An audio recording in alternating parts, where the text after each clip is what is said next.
שלום לכולם, כאן מאיה מצוות התמיכה בעברית של אלמנטור, והיום אנחנו נראה איך אנחנו מוחקים קאש, קבצי מטמון, באמצעות אלמנטור. אז איך אנחנו עושים את זה? אנחנו נכנסים לדף שממנו אנחנו רוצים למחוק את הקאש, ובסרגל העליון, השחור, איפה שיש לי עריכה באמצעות אלמנטור, אני אלחץ על נקה קבצים ונתונים.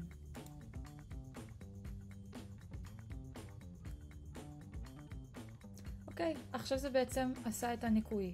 עוד דבר שאנחנו בצוות התמיכה אוהבים לעשות, אנחנו נלך ללוח הבקרה, נלך לאלמנטור, כלים, וכאן אנחנו נמחק שוב, נעשה נקה קבצים ונתונים, וגם בסנכרון ספרייה אנחנו נלחץ על סנכרון ספרייה. לאחר מכן נלחץ על הכפתור שמור שינויים.